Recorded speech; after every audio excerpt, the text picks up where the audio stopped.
I, Dr. Kavita Singh, Associate Professor of Law, working in WBNUJS since 2004. My area of interest are criminal law, criminology, family law, international taxation. I have been in teaching profession since last 15 years. Today, for the purpose of e-Pathshala, we are going to discuss the module Criminal Justice History in India. History of criminal justice is not only fascinating interest but also imperative necessity for all societies. Where rule of law prevails, criminal law of the ancient and primitive societies appears to be the bundles of fagots tied together haphazardly in code. But closer examination will reveal that they are based on scientific principles. It is therefore necessary to trace the development of criminal law through the successive ages of the development of the society. History of criminal justice system can conveniently be studied under four important periods: Hindu period, Muslim period, British period, and after independence period. Criminal jurisprudence in primitive period, self-preservation was the first instinct of the nature, and so it is in human beings. While human preserve, there is a desire to procreate. That is how family life developed in the inception of societies. It initially consisted of son, daughter, brother, sister, and the sojournity of the eldest member. Many joint families made up the society. Eldest member of the family was the king, its lawgiver, judge, and priest, presently known as the patriarchal system. Power of the father in these families was absolute. He could even put his child to death. It was patria potestas, as known to be the 12 tables. Thus, the evolution of this ancient society shows accountability from individual to family, from family to state. In these two stages of development of the society, there was little appreciation of criminal responsibility because sole concentration of the human beings was self-preservation. And in the second stage, sole anxiety was to protect family from foreign attacks. Family discipline was controlled through patria potestas. Role of the head of the family was to maintain discipline within the family, and head of the family settled no role outside the family internal disputes, but when the dispute was with outsiders or a different family, then patria potestas did not help. A need was felt to develop a device to bring several families together. Maine in the ancient law has observed that the penal law of the ancient communities is not the law of crime. It is law of wrongs or tort under English law. According to Diamond, in primitive law there is no separation between crimes and civil injuries. He further observed that court appear in first and the second agricultural grades of the society in the primitive stage. There was no systematic trial in these courts, only antisocial acts were punished. The Code of Hammurabi, about 2200 BC, in Babylon of 1914 BC, was the beginning of the era of code. In it also, the volume on criminal law was small. Greater emphasis was given to the civil law. Some antisocial activities were looked upon as crime. In later courts, it is found that some of the civil wrongs were raised to crime slowly, but it happened at the end of the primitive law. Development of the criminal justice in the primitive society started by paying damages to the victims of crime, determined based on the vengeance. Les talionis was the rule. Offender caught red-handed was severely punished, and the offender caught afterwards. Roman criminal law. In Roman criminal law, there was an influence of other European nations, mainly modified by legislations than any other Roman jurisprudence. 12 tables 420 BC contained the old Roman criminal law. De delictis is the term as crime was in the 8 of this table. It contained 26 items dealing with different crimes.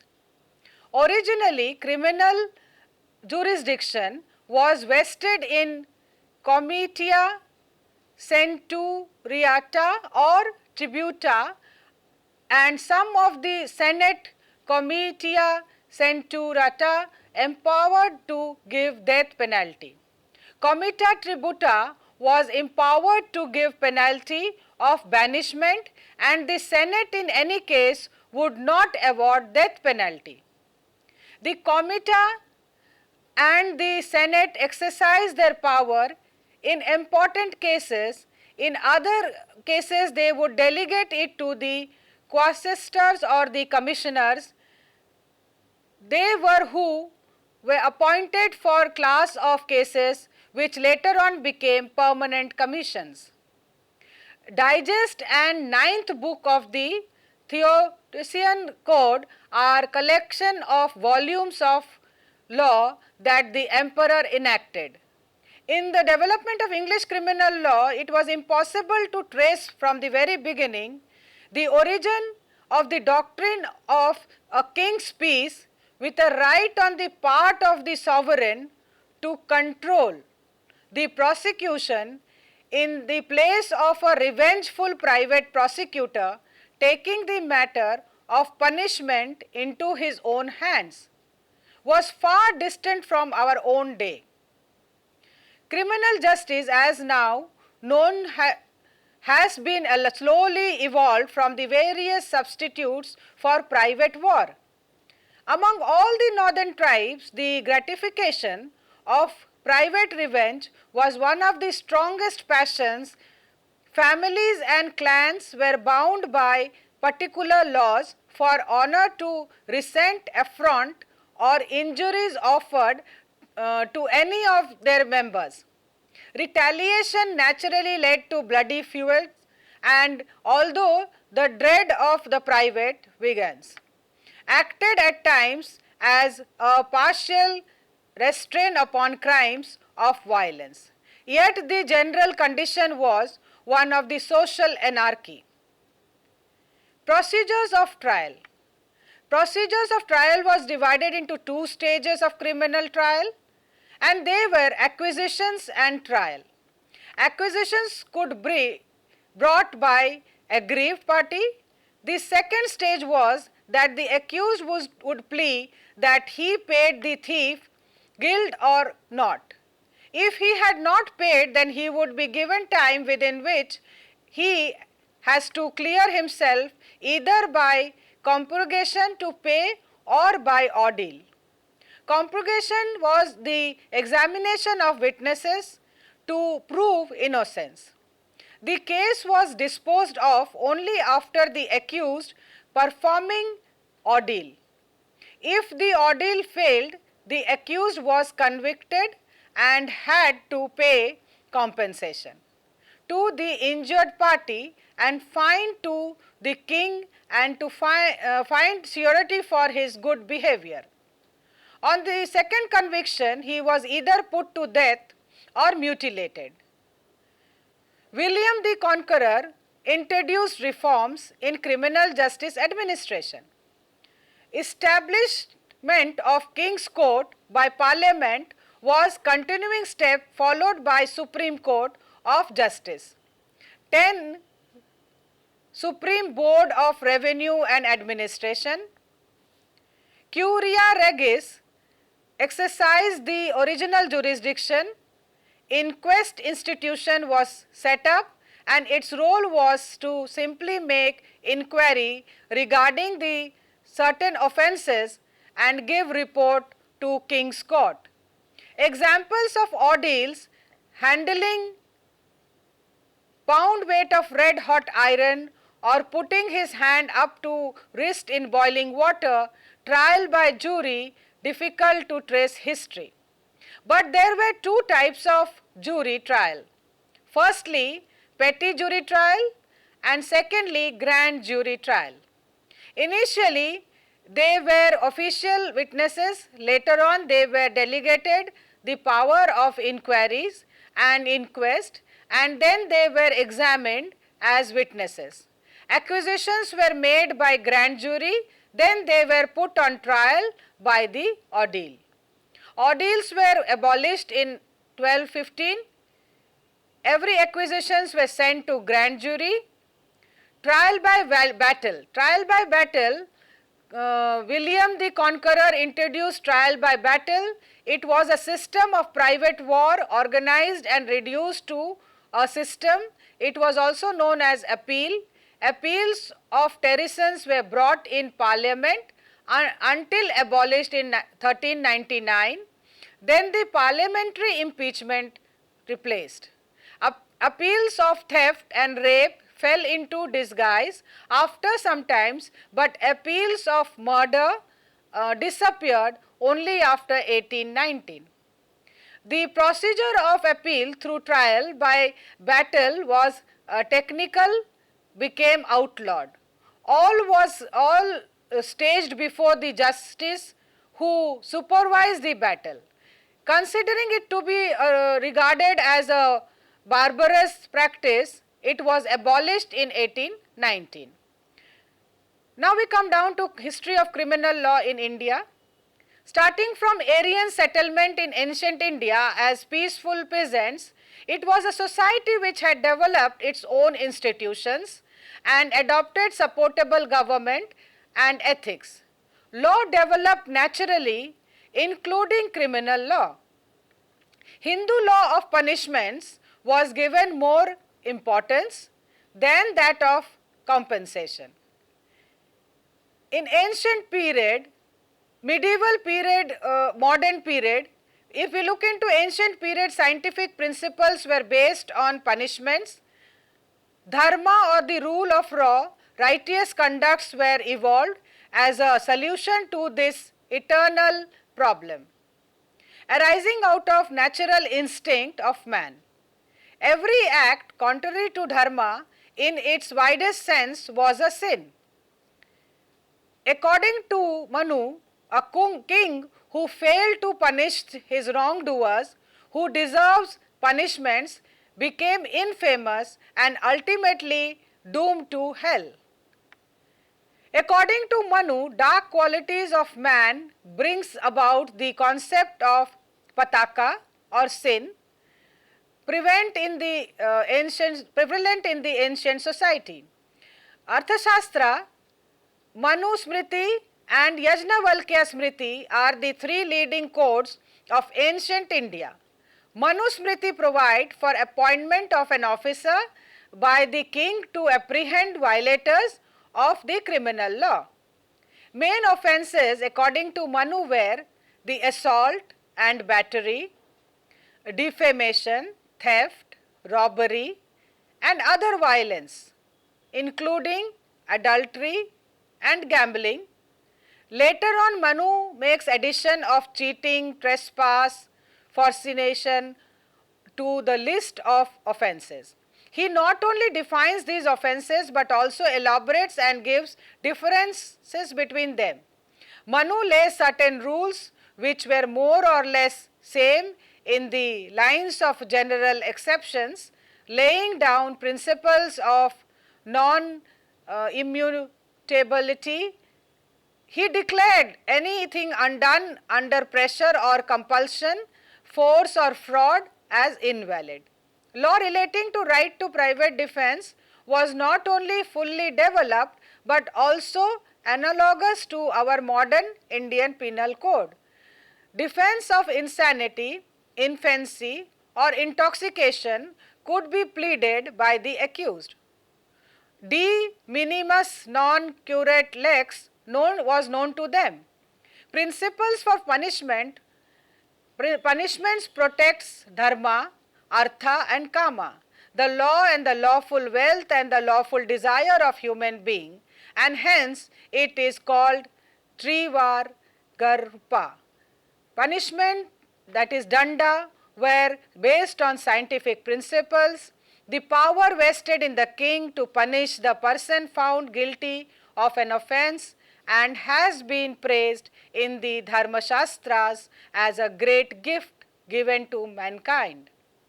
The nature and types of punishments, particularly those prescribed in the earliest texts, were very cruel, inhuman and barbarous. According to Manu, one who picks up stick to hit by his hand to assault his hands should be cut off, and one who used his legs to kick his foot should be cut off. They were censured, dig danda, rebuke, fine, dhana danda, forfeiture of property and corporeal vadadanda, punishments too. Condemnation, reprimand, fine, forfeiture of property and admonitions, vagdanda, punishments were given. It also included imprisonment, banishment, mutilation and death. Kautilian jurisprudence refers to 18 departments of administration, out of which prison was one of them, which lays out prison laws. It differentiates lockups where accused were kept till the case was decided, and prison was a place for confining those convicted by judges or unable to pay fine. Cells were guarded against escape. Separate wards for men and women prisoners were with walls, pits, wells, bathrooms and place of worship of respective deities were constructed. It also was providing proper sanitation arrangements, protections against fire and poisonous and other dangerous creatures. Provision for punishment was also there for the misdeeds of jail officials. On the ruler's birthday and on full moon days, Kautilya recommended 18 kinds of torture to elicit information. Coming to medieval period, among the Mohammedans, the Quran was source of civil and criminal law, and it did not make any difference in crime and civil obligation. It was merely social duties. Religious sanction was based on conception of duty relating what is considered as sin. It was a blending of sin, religious, public and moral obligation.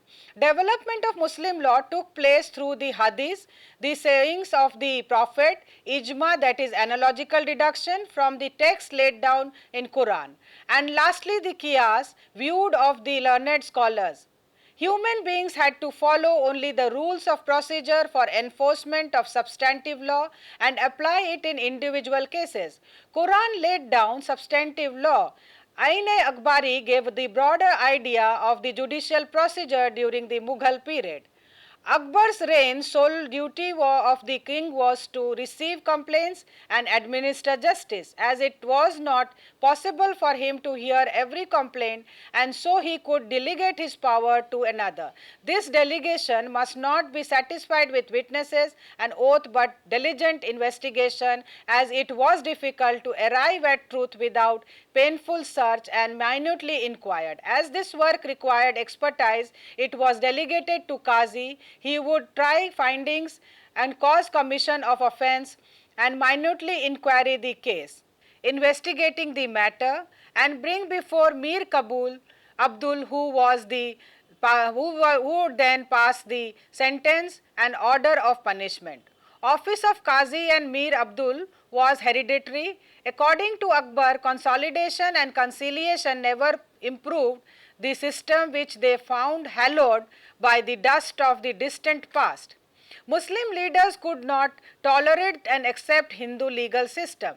The punishment for various crimes were classified categorically as had, tasir and qiyas, and had tasir described definite punishments for such crimes as adultery, apostasy, fornication, false accusation of adultery, theft, robbery with murder, etc.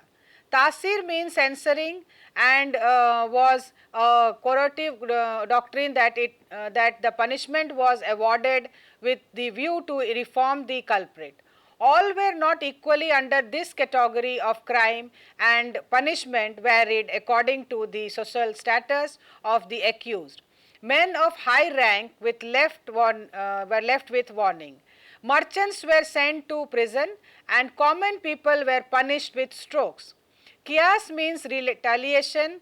In principle, it meant a hand for a hand, an eye for an eye, a foot for a foot, a nose for a nose, and life for a life, so on and so forth. Tasir was un-Islamic but an ancient form of punishment which continued during medieval period, meant causing disgrace to the offender by parading him on ass with face turned towards the tail.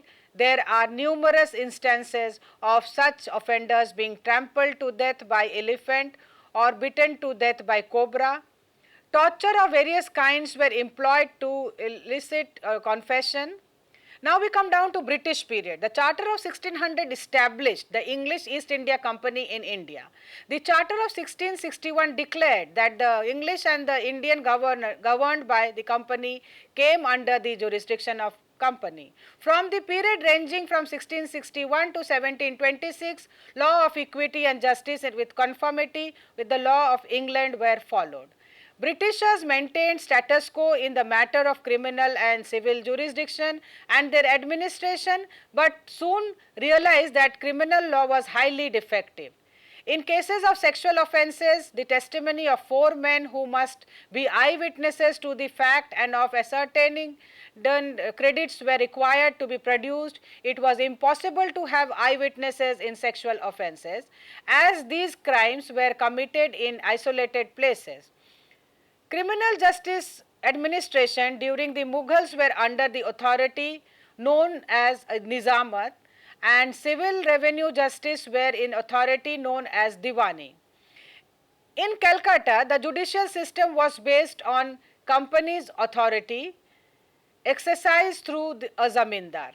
He discharged judicial power in all cases, criminal, civil and revenue, pertaining to the Indian inhabitants of settlement. This continued until the Charter of 1726 was passed. Before Madras attained the position of presidency in 1665, it had 2 courts, namely the Sholtry Court and the Court of Agent and Council. By the Charter of 1668, the company was conferred power to make laws for the island of Bombay. From this period till the passing of the Charter of 1726, there were civil and criminal courts in these presidencies. In Madras, there was Sholtry Court and Mayor's Court and the Admiralty Court as well.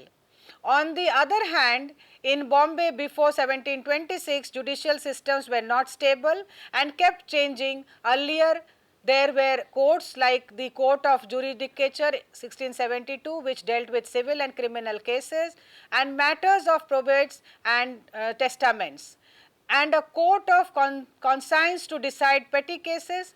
It had become transformed by the then Anglo-Muslim law of crimes. It has been detached from the base of Muslim jurisprudence. The system of appeals was there as well. In Madras, the appeals from the Mayor's Court were filed to the Governor and Council. On the other hand, Bombay had Deputy Governors and Council as its appellate court. Bombay, this system lapsed due to lack of independence of judiciary.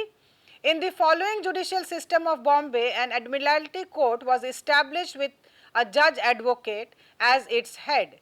This court, apart from its existing powers, enjoyed civil and criminal jurisdiction. Later, a court of judicature was established under this system, after which the Admiralty Court lost its ground. The Admiralty Court in Madras also became irregular by this time. Another system came about in 1718 in Bombay, and this gave representations to Indians as well as by appointing 4 Indian judges known as the Black Justice in the court. The Regulating Act of 1773 was the first attempt to reform criminal justice, under which the new courts were also set up. In each district, a court was set up composing of Qazi, a Mufti, and 2 Maulvi, who used to try criminal cases in presence of a collector. A European supervisor was deputed to see that the trial were fairly conducted. A superior court of criminal revision was set up for hearing appeals, confirming capital punishments, and approval of conviction. Composing of Daroga and Chief Qazi, the Chief Mufti, and 3 Maulvi. Appeals against decision of this court and through the court could be filed in all civil and criminal cases respectively before the king in council. The establishment of this court was a welcome, as it was the first British court in India consisting of lawyers. Its jurisdiction was so wide that it covered all kinds of legal wrong, and that since all British subjects came under its jurisdiction, it ensured rule of law. In the reform of 1793, district court was set up, composed of European judge assisted by Hindu law expert and Muslim law expert. 4 appellate court was set up at different towns, Calcutta, Dhaka, Patna, and Murshidabad. Each court had 3 experts, Qazis, Maulvi, and Pandits. Above them was Sardar Nizamat Adalat or Supreme Court. Section 13 of the Act provides for the establishment of Supreme Court at Calcutta. The court also was a court of record with the power to punish for its contempt, had civil equity, criminal, celestial, and admiralty jurisdiction. In the presidency town, the system was different. There were Mayor's Court and then Supreme Court of Justice of Peace. With the increase in the activities of company, an urgent need was felt for lawyer judge to deal with the cases. The charter in 1798 did the needful by establishing the Recorder's Court at Madras and Bombay. This court had similar jurisdiction and was subject to same restriction as the Supreme Court of Calcutta. In 1801 and 1824, Supreme Courts were established in Madras and Bombay respectively. The constitutional powers, functions, limitations, and jurisdictions of these courts were the same as that of the Supreme Court of Calcutta. A parallel system of judiciary was running in the Mufassil area. The company attained the Diwani of Bengal, Bihar, and Orissa in 1765. As per the plan of 1772 under Warren Hastings, the court of original jurisdictions were Mufassil Fauzdari Adalat, the court of criminal jurisdiction, Mufassil Diwani Adalat, the court of civil jurisdiction, and small causes Adalat under the appellate courts were Sardar Nizamat Adalat and Sadar Adalat Criminal Court of Appeal and Sadar Diwani Adalat Civil Court of Appeals. The collectors started monopolizing the trade in districts, putting the end to this system and giving rise to a new plan of 1774. Under this system, Diwani or Amil acted as the judge of the Mufassil Diwani Adalat. The Mufassil area of Bengal, Bihar, and Orissa were divided into 3 districts, with the provincial council in each district acting as the appellate court. Lord Cornwallis 1786 to 1793 took a great step to improve administration of justice in the Mofussil by reforming the criminal law. The scheme had three limbs.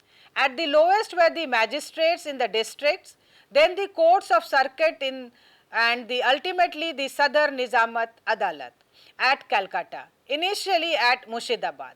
Sadar Nizamat Adalat, put under the control of Governor General and his council, was being assisted by the Muslim law officers who were to expound the law. But later he brought reforms to the plan in the year 1973 and introduced the most famous plan of the history.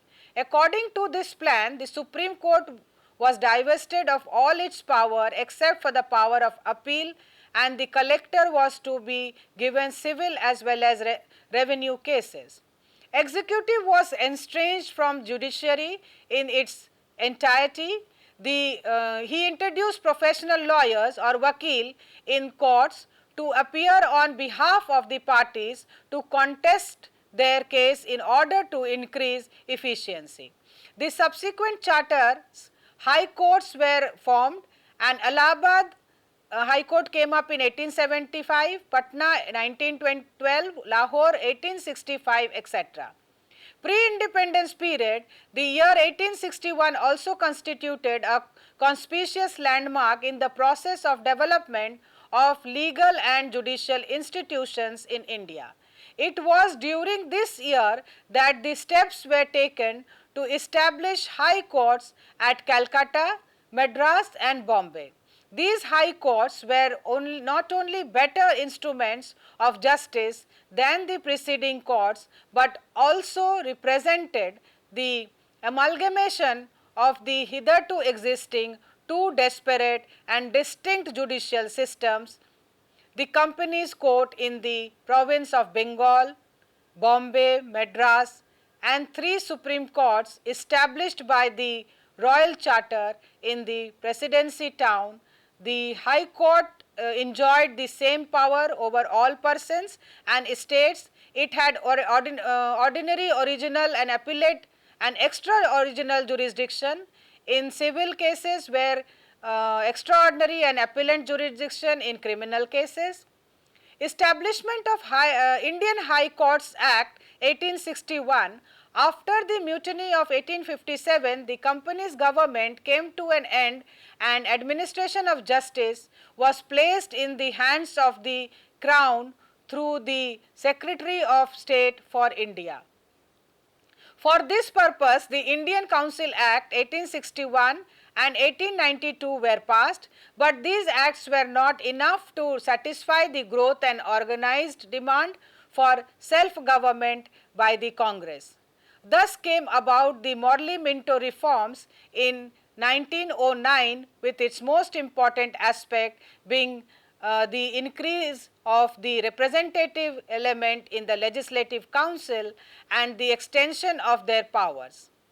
The Criminal Code, Governor General Lord William Bentinck applied the very idea of single omni competent legislative body in India in 1829 by the administrators that at that time wanted to secure conformity of law throughout the country, and that was unattainable with three extensive legislative powers existing in the country. Charter of 1833 helped to receive the object desired. Under this, the Governor General of Bengal, nominated as Governor General of India, proposed a uniform law India legislation and thereby created a legislative council. The law made by the council were applicable on all persons and courts. It had Lord Macaulay appointed as its first law member, whose powers were increased by the Charter of 1853. The creation of a new council at Calcutta caused the centralization and concentration of power, depriving the councils of Bombay and Madras of their law-making powers. An important step was towards securing a uniform and simple system of law in India, though the process of integration of the general system of codes was taken by the Charter Act of 1833. Section 53 provided for the appointment of a law commission in India, subsequently forming the first commission of India with its chairman Macaulay. And the other members, the Governor General appointed J.M. Millard, J.W. Anderson and Millett as commissioners. They submitted the report on 2nd May 1835. The draft penal code prepared under the guidance of the commission then drew its attention to complaint of the non-Hindu and non-Muslim and thus passed Lex Loci report in 1837. No Indian was employed in the commission as law commissioner, nor existing Indian laws as basis of penal code. The second law commission, formed in 1853, submitted two reports, one dealing with reforms of judiciary and the other with reforms of law. It recommended the amalgamation of the Sadar Adalats and Supreme Court in all the presidencies and the adoption of uniform civil and criminal procedure codes. To conclude, history has no beginning and no end. The present is the merely a transitory stage between the past and the future. History of criminal justice system in India, by stating that India had from the ancient Hindu period efficient criminal justice system. During the Muslim period, when Arabs came to India along with the Mughals later, synthesis between the Islamic and the Hindu culture took place, have blossomed, but unfortunately it did not, because the Arabs started converting the Indian natives into Islam. So was the motive of the Mughals, as well as the rich criminal law of Dharma Shastra took place of Quranic criminal law. Non-Muslims during this period was not treated equal, with which was a great setback. Britishers then introduced the English criminal law on the Indian citizens. After finding the system full of flaws, by the codification of Indian Penal Code, Code of Criminal Procedure and Indian Evidence Act, more or less a foolproof system was tried to be established. Thank you for patiently watching this video.